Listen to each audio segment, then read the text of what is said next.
Hello everyone, welcome to my channel Economics Simplified.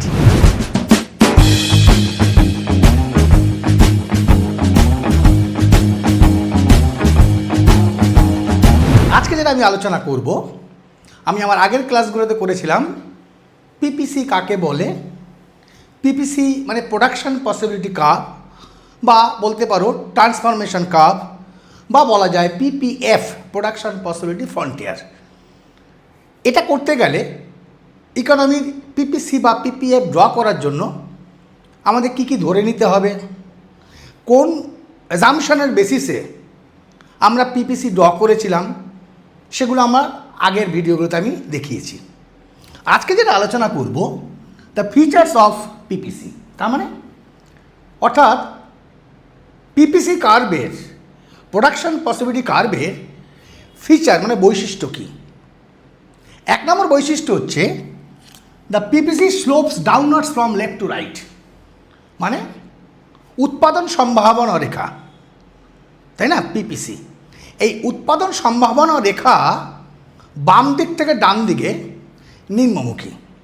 এর কারণ কি? এর কারণ হচ্ছে number one, the economy has to give up some amount of goods to gain one additional units of other goods. এটাই তো মূল কথা। কেন? কারণ resource are fixed and already fully utilize in an efficient way. তাহলে ইকোনমির মধ্যে যে সম্পত্তি সেটা ফুললি ইউটিলাইজ হয়ে গেছে, এফিশিয়েন্টলি হয়ে গেছে। তাহলে অর্থনীতি বা ইকোনমির কাছে কোনো এক্সট্রা ইনপুটস নেই, রিসোর্স নেই। তাহলে সেক্ষেত্রে যদি ইকোনমি চায় এক্স এবং ওয়াই কমোডিটি দুটো উৎপাদন করছে, যে এক্স কমোডিটির 1 ইউনিট সে উৎপাদন করতে চাইছে এর অ্যাডিশনাল, তাহলে ওয়াই কমোডিটির কিছু রিসোর্স এক্সে নিয়ে আসতে হবে। তার মানে commodity Y decreases from the previous level, কারণ তুমি রিসোর্সটাকে ফুললি ইউটিলাইজ করে ফেলেছো। ধরো 100 labours it is your resource. তাহলে 100টা লেবার কিছুটা তুমি এক্সে ব্যবহার করেছো, কিছুটা তুমি ওয়াইয়ে ব্যবহার করেছো।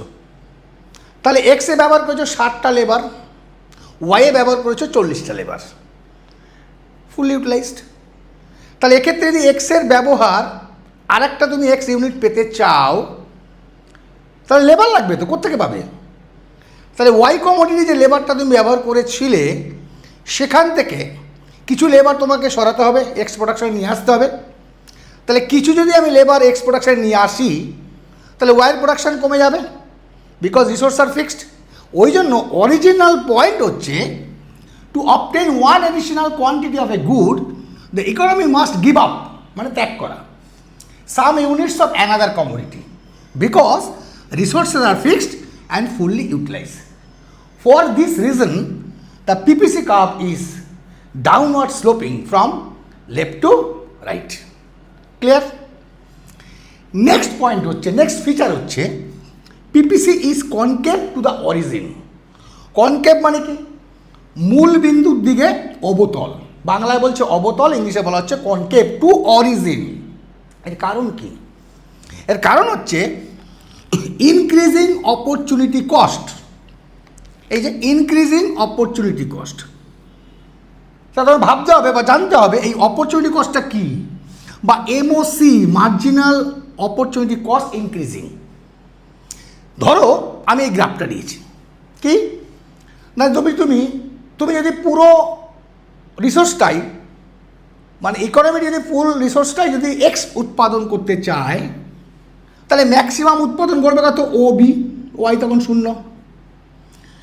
পুরোটাই যদি ওয়াই প্রোডাকশান ইউজ করে ইকোনমি, তাহলে ও এই amount of maximum Y produce হোক সে করতে পারবে। তাহলে এক্সের পরিমাণ তখন 0, এবং সি এবং ডি বিন্দুতে কিছুটা এক্স করেছে, কিছুটা ওয়াই করেছে। এবং এই তত্ত্ব অনুসারে, ফিচার অনুসারে, এক্সের পরিমাণ যদি বাড়াতে চেয়েছে, তাহলে ওয়াইয়ের পরিমাণ কমাতে হবে। তাহলে 1 ইউনিট গেইন করতে গেলে কত ইউনিট স্যাক্রিফাইস করতে হচ্ছে? সেটাকেই বলা হচ্ছে এমওসি, অর্থাৎ স্যাক্রিফাইস বাই গেইনিং ইউনিটস। এবার এখানে দেখো আমি একটা টেবিল ব্যবহার করেছি, যখন x0 y15 মানে এ পয়েন্ট, আবার এখানে ব্যবহার করেছি বি পয়েন্ট x5 y0 এই পয়েন্টটা। এবার এই পয়েন্টগুলোর নাম দিইনি, তোমার বোঝার সুবিধার জন্য আমি কিছুটা অঙ্ক ব্যবহার করছি। এখানে 1 ইউনিট x ব্যবহার করতে হলে x বাড়ালো 14 ইউনিট সে y করতে পারছে, তাহলে x বাড়াতে গেলে y কে স্যাক্রিফাইস করলো।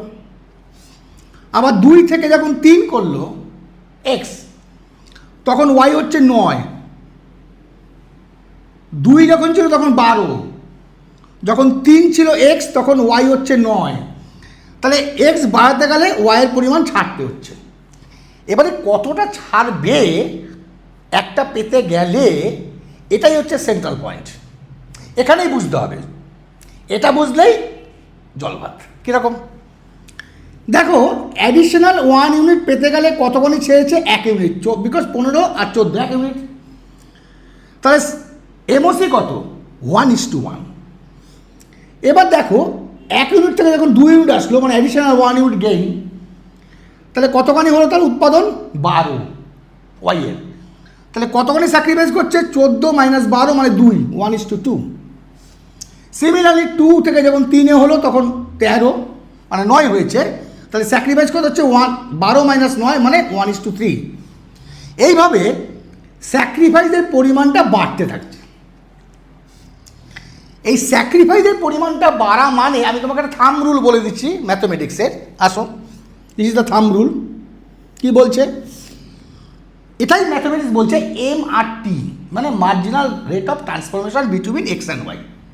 যদি এই MRTS XY ইনক্রিজিং হয়, মানে ইনক্রিজিং হচ্ছে 1 2 3 4 5 ইনক্রিজিং হয়, দেন দ্য কনসার্ন কার্ভ, এখানে কার্ভটা পিপিসি, অন্য চ্যাপ্টারে হয়তো তুমি পাবে ইনডিফারেন্স কার্ভ, এইরকম ব্যাপারটা। কার্ভের নাম যাই হোক না কেন, the curve will be the concave to origin, this is the thumb rule. আর MRTS যদি ডিক্রিজিং করে, আমি এটা আরেকটা জায়গায় দেখেছি, দেখো এখানে কি 1:9 1:7 1:5 1:3, তাহলে ক্রমশ 1 ইউনিট পাওয়ার জন্য the economy has to sacrifice less and lesser units of another goods. এইরকম যখন ব্যাপারটা থাকবে, তখন the concern curve will be convex to the origin, অর্থাৎ এইরকম দেখতে হবে। আর যদি এই MRTSটা কনস্ট্যান্ট থাকে, মানে 1 ইউনিট পেতে গেলে যত ইউনিট আমার ওয়াই ছাড়তে হচ্ছে 1:2 সাপোজ, তাহলে সর্বসময় এই 1:2 1:2 1:2 মেনটেন করছে। তাহলে সেই সময় the concern curve will B A straight line downward sloping. কি ক্লিয়ার? তাহলে এই তিনটে যদি তুমি থাম্ব রুল মাথায় রাখতে পারো, তা তোমাকে যে ট্রিকি কোশ্চেনগুলো এখান দিয়ে দেয়, এমওসি ক্যালকুলেট করো, এবং এমওসি ক্যালকুলেট করার পর বলো the shape of the PPC. তাহলে এমওসি ক্যালকুলেট করার পর তুমি যদি দেখো এই রেশিওটা ক্রমশ বাড়ছে, 1:1 1:2 1:3 1:4 মানে বাড়ছে স্যাক্রিফাইসের ইউনিটটা, obviously the curve will be concave to the origin. আর যদি দেখা যায় এই স্যাক্রিফাইসের পরিমাণটা ক্রমশ কমছে ওই এমওসি ক্যালকুলেট করার পর, অবভিয়াসলি দ্য কনসার্ন কার্ভ মানে এমওসি বাড়ছে, এখানে এমওসি কমছে, তাহলে সেক্ষেত্রে PPC will be concave to the convex to the origin. Clear? আর যদি দেখো এমওসি ক্যালকুলেট করার পর এই ব্যাপারটা রেশিওটা একই থাকছে, 1:2 1:2 বা 1:1 1:2, যেটা তোমার অঙ্কতে বেরোবে, এটা রেশিওটা একই থাকছে, তাহলে PPC will B downward sloping straight line. তাহলে এটুকু যদি তুমি ক্লিয়ার করতে পারো, আমার মনে হয় সিবিএসসি বলো, আইসিএসসি বলো, এইচএস বলো, ওয়েস্ট বেঙ্গল গভর্নমেন্টে যেটা স্টেট, সব জায়গায় এখানে পড়তে হবে, এমনকি বিকম স্ট্যান্ডার্ডও। তাহলে তোমাদের উত্তরটা কিন্তু অনেক ইজি হবে যদি তুমি ব্যাপারটাকে মাথায় রাখতে পারো। যদি তোমাদের প্রয়োজন হয় একটা স্ক্রিনশট নিয়ে রাখো ফর ফিউচার করেসপন্ডেন্স, এবং ভিডিওটা যদি ভালো লাগে তাহলে অবশ্যই একটা লাইক দিও। মনে কোনো প্রশ্ন থাকলে কমেন্ট বক্সে কোয়ারি করো, উত্তর দেব। আর এখন যদি আমার এই চ্যানেলটিকে সাবস্ক্রাইব না করে থাকো, অবশ্যই কিন্তু সাবস্ক্রাইব করতে ভুলো না। তাহলে আজকের মতো শেষ, আবার পরে দেখা হচ্ছে, গুড বাই।